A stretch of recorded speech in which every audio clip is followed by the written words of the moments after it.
তো আমি আগৰ ভিডিঅ'ত এক্সাৰসাইজ R2 কুৱেশ্যন নম্বৰ 3 লৈকে কৰিলোঁ। আজি কুৱেশ্যন নম্বৰ 4 টো চাওঁ। তলৰ সংখ্যাবোৰ পূৰ্ণঘন হ'বলৈ আটাইতকৈ সৰু কি সংখ্যাৰে পূৰণ কৰিব লাগিব? তো আমি এই সংখ্যাবিলাক পূৰ্ণঘন পাবলৈ আটাইতকৈ সৰু কি সংখ্যাৰে পূৰণ কৰিব লাগে সেইটো উলিয়াব লাগে, ঠিক আছে? আচ্ছা, সলিউশনত আমি লৈ লওঁ এইটো। ওকে, আগৰ নিচিনাকৈ আমি ইয়াতো কি ইউজ কৰিম, সেই যে চুটিহৰণ নিয়মটো সেইটো ইউজ হ'ব, ঠিক আছে? চুটিহৰণ নিয়মটো আমি ইয়াতে ইউজ কৰিম। তো 2 হৰণ যায়, 2 কেইবাৰ যায়, 5ত 2বাৰ গ'ল, 13ত গ'ল 6 বাৰ, 12ত আকৌ 6 বাৰ, 4ত গ'ল 2 বাৰ,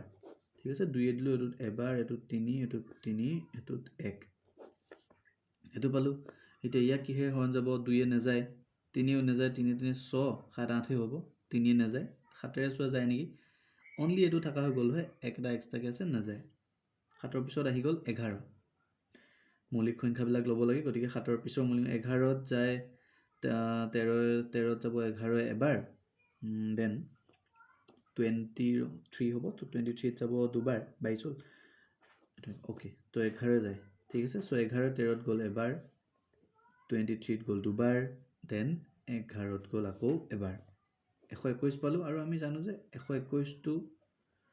11 বৰ্গ হয়, গতিকে 11 গুণ 121 হ'ল, ঠিক আছে? চ' আমি কি পালোঁ? 5 3 2 4 ইকুৱেল টু কি পাইছোঁ আমি? এই গোটেইকেইটা আমি কি কৰিম, এই গোটেইখিনি পূৰণ হিচাপে লিখি দিম, ইনটু 11 ইনটু 11 ইনটু 11 হ'লে। এতিয়া চোৱা যে আমাক কি বিচাৰিছিলে যে পূৰ্ণ ঘন হ'ব লাগে। তো পূৰ্ণ ঘন কেতিয়া হ'ব ইয়াত? তাৰ কাৰণে আমি চাব লাগে কি যে তিনিটা থাকিব লাগিব উৎপাদকবিলাক। 11 3টা আছে, ঠিকে আছে, কিন্তু 2 কেইটা আছে? 2টাহে আছে। চ' আমি 2 আৰু এটা পূৰণ কৰি দিলে আমি কি পাম? পূৰ্ণ ঘন পাম। বুজি পাইছেনে বস্তুটো? 2 2টা আছিল, আমাক 2 কেইটা লাগে পূৰ্ণ ঘন হ'বলৈ? 3টা লাগে, গতিকে আৰু এটা 2 আমাক প্ৰয়োজন হৈ আছে নে? 2টা অলৰেডি আছে, তো আৰু এটা হ'লে আমি এইটো পূৰ্ণ ঘন পাই যাম। চ' আমাৰ এনচাৰটো হ'ব কি? 2। এতেকে পূৰ্ণ ঘন হ'বলৈ আটাইতকৈ এইটো হ'ব কিমান হ'ব? 2। কিয় হ'ল বুজি পালা বস্তুটো? অ'কে, নেক্সট আমি যাওঁ কুৱেশ্যন নম্বৰ 2, 3087। আগৰ দৰে ইয়াকো আমি চুটিহৰণ নিয়মেৰে উৎপাদক বিশ্লেষণ কৰিম। তো গোটেইকেইটা সংখ্যাকেইটা যোগ কৰিছোঁ, 3 হৰণ যায় নে নাযায়? 3 7 10 8 18, তো 3 যায়, তো 3 3ত এবাৰ গ'ল, 0ত 0, 8ত যাব 2 বাৰ, 27ত গ'ল 9 বাৰ, ঠিক আছে? অ'কে, আকৌ 3 যায়, 10ত যাব 3 বাৰ, 3 3 গুণ 9, 12ত গ'ল 4 3 গুণ 12, 9ত গ'ল 3 বাৰ, 343 হৈ গ'ল। এবাৰ 3 নাযায়, তো 3 নাযায়, দেন থাকিলে 7, তো 7ৰে যায় নে চোৱা? 7ৰে যায়। 34ত যাব 4 বাৰ, 7 গুণ 28, 63ত গ'ল 9 বাৰ, 49ত 7ৰে যায়, 7 7 গুণ 49 পালোঁ। তাৰমানে 3087 ইকুৱেল টু আমি কি পালোঁ? 3 ইনটু 3 ইনটু 7 ইনটু 7 ইনটু 7, এই গোটেইকেইটা পূৰণ কৰি আমি এইখিনি পালোঁ। এতিয়া ঠিক আগৰ দৰে 3টাকৈ ভাগ কৰা, এইটো 3টা আছে, ইয়াত 2টাহে আছে, তাৰমানে আৰু এটা কি লাগে? 3 লাগে, হয়নে? তো ইয়াতে আমাৰ এনচাৰটো হ'ব 3। এতেকে পূৰ্ণ ঘন, গতিকে পূৰ্ণ ঘন হ'বলৈ পূৰণ কৰিবলগীয়া আটাইতকৈ সৰু সংখ্যাটো হ'ব কিমান? 3, ঠিক আছে? অ'কে, এবাৰ আমি 3টো লওঁ, 3125। তো ইয়াত 5 আছে, গতিকে এককৰ ঘৰত 5 থাকিলে 5ৰে হৰণ যায়, 31ত যাব 6 বাৰ, 6 5 30, 12ত গ'ল 2 বাৰ, 25ত গ'ল 5 বাৰ, আকৌ 5ৰে দিয়া, 6ত গ'ল এবাৰ, 12ত গ'ল 2 বাৰ, 25ত গ'ল 5 বাৰ, আকৌ 5ৰে দিয়া, 12ত গ'ল 2 বাৰ, 25ত গ'ল 5 বাৰ, দেন 5 5 গুণ 25 হ'ল। চ' দেয়াৰফৰ আমি কি পালোঁগৈ? 3125, ঠিক আছে? চ' 3125 ইকুৱেল টু 5 কেইটা? 1 2 3 4 5টা, 3 4 5। আগৰ নিচিনাকৈ 3টাকৈ ভগোৱা, এইটো 3টা হ'ল, এইটো 2টাহে হ'ল, তো ইয়াতো আমাক 3টা লাগিছিল, তাৰমানে আৰু এটা 5 পূৰণ কৰি দিলে ই পূৰ্ণ ঘন হ'ব। চ' আমাৰ এনচাৰটো কি হ'ব যে তোমালোকে এইটো নিচিনাকৈ লিখিবা যে পূৰ্ণ ঘন হ'বলৈ পূৰণ কৰিবলগীয়া আটাইতকৈ সৰু সংখ্যাটো হ'ব কিমান? ইয়াত 5, ঠিক আছে কুৱেশ্যন নম্বৰ 4 648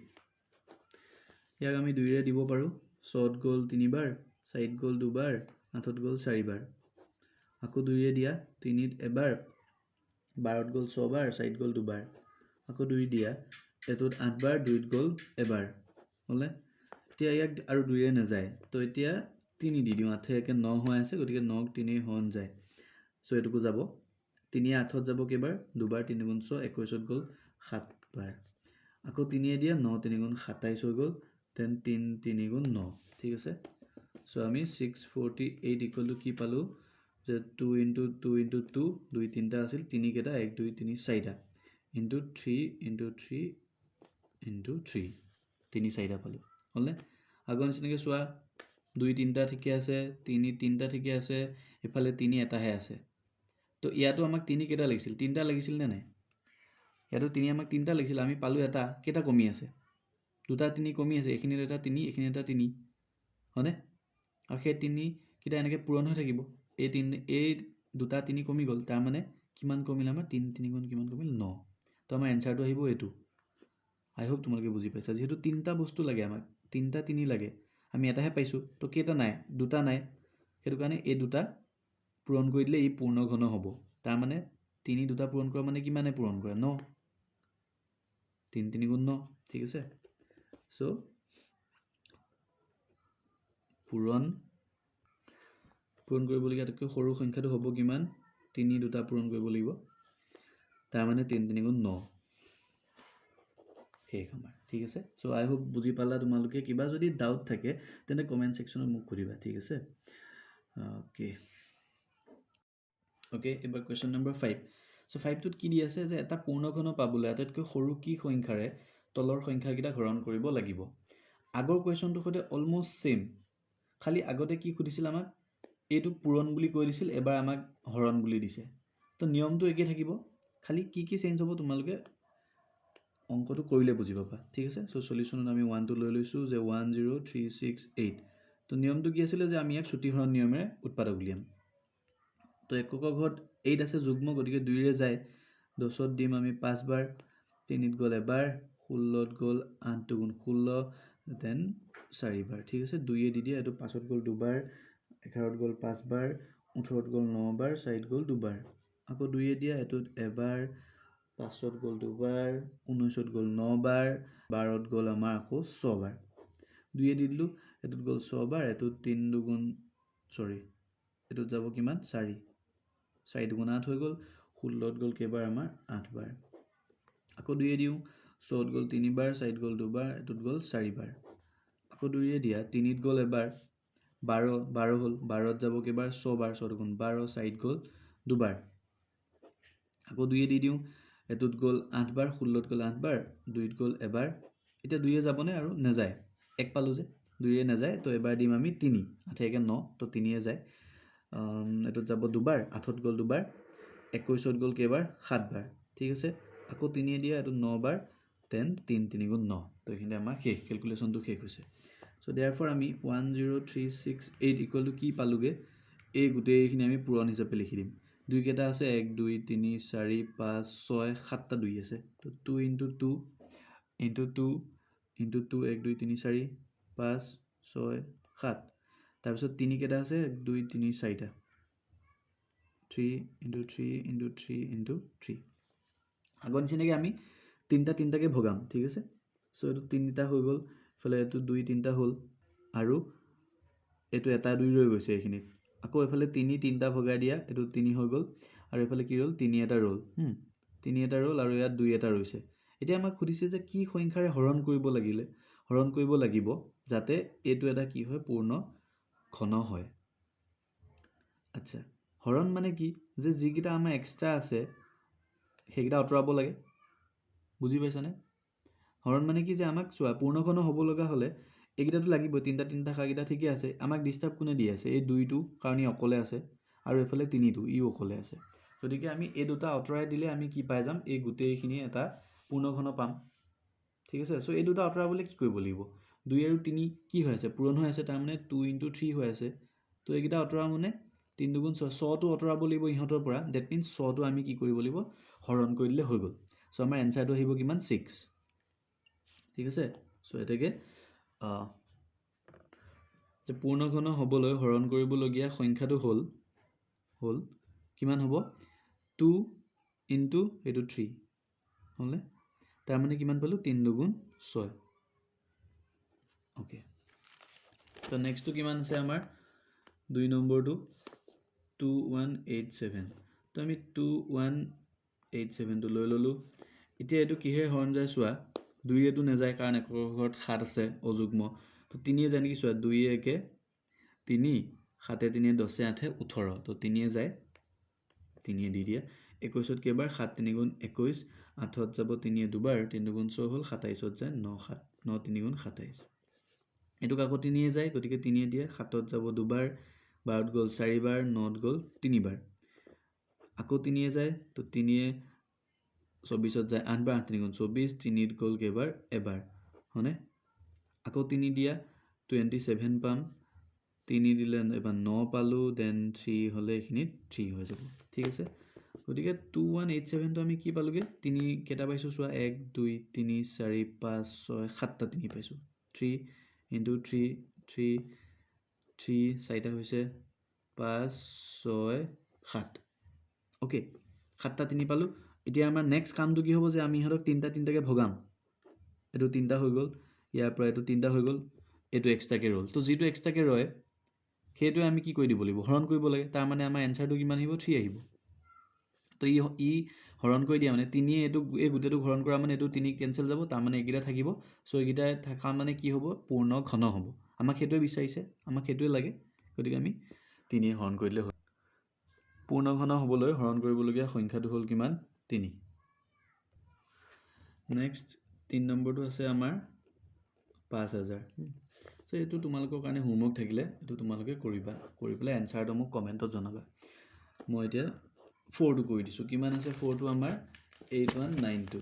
ওকে 8192 ঠিক আছে সো এটো আমি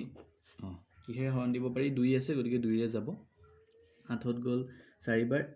এটো অলপ মন কৰিবা এই 2 টোৱে 8ত গ'ল 4 বাৰ 4 দুগুণ 8 হ'ল তাৰ পিছত এখিনিত কিমান আছে 1 আছে 1ক 2 ৰে হৰণ যায় নে নেযায় সো যেহেতু নেযায় হৰণ নোযোৱা মানে তলত শূন্য এটা বহিব ওকে নেক্সট আমি কি কৰিম একক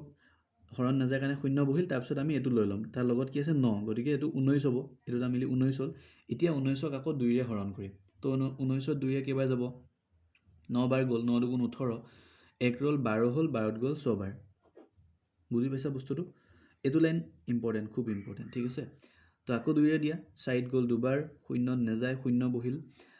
9ত কেবাৰ যাব 4 বাৰ 18ত গ'ল 8 দুগুণ 16 হৈ গ'ল মিলি গ'ল আকৌ 2 ৰে দিয়া এটো 2 এবাৰ এটো শূন্য 4ত গ'ল দুবাৰ 8ত যায় 4 বাৰ আকৌ 2 দিলো আমি এটোত 5 বাৰ গ'ল এটোত এবাৰ গ'ল এটোত দুবাৰ ঠিক আছে আকৌ 2 দিয়া এটোত যাব দুবাৰ তাৰ পিছত এটোত গ'ল 5 বাৰ এটোত গ'ল 6 বাৰ আকৌ 2 দিম আমি ইয়াতে কেবাৰ যাব এটো 2ত এবাৰ গ'ল 5ত গ'ল আমাৰ 2 দুগুণ 4 হৈ গ'ল 8 দুগুণ 16 2 দিলো এটো 6 বাৰ এটোত যাব 4 বাৰ ঠিক আছে আকৌ 2 দিলো এটোত গ'ল আমাৰ কিমান 3 এটোত গ'ল 2 2 দিলো 16 হ'ল 8 2 4 2 2 so therefore 8192 equal to আমি কি পামগে হেতে 2 কেটা আছে হিসাব কৰা 1 2 3 4 5 6 7 8 9 10 11 12 13টা 2 আছে তো ইয়াতে তোমালোকে ভাগ কৰি চাবই পাৰা এটো দেখিছানে এটো তিনটা এনেকে এনেকে এনেকে এনেকে এটো এনেকে এনেকে তিনটা হ'ল এটো তিনটা হ'ল ৰোল কেটা এটা তাৰ মানে আমাৰ এনসাৰটো ওলাই আছে 2 বস্তুটো বুজি পাইছানে বাৰু আমি এখিনতে লিখিলো যে 2 3 4 5 6 7 8 9 10 11 12 13 হলনে তা তিনটা তিনটাকে ভাগ কৰাচোন এটো তিনটা হৈ গ'ল ভাগ এটো তিনটা এখিনি পাই এখিলে তিনটা এটো তিনটা এক্সট্ৰাকে কোনটো ৰল এই দুইটো ৰল এটো কাৰণে কৈছিলো যে এনসাৰ 2 হনে ঠিক আছে পূৰ্ণ ঘন হ'বলৈ হৰণ কৰিবলগীয়া সংখ্যাটো হ'ল কিমান 2 ঠিক আছে তো এইখিনিতে আমাৰ কুৱেশ্যন নাম্বাৰ কিমান আছিল 5 টো শেষ তো তোমালোকৰ এইটো হোমৱৰ্কটো তোমালোকে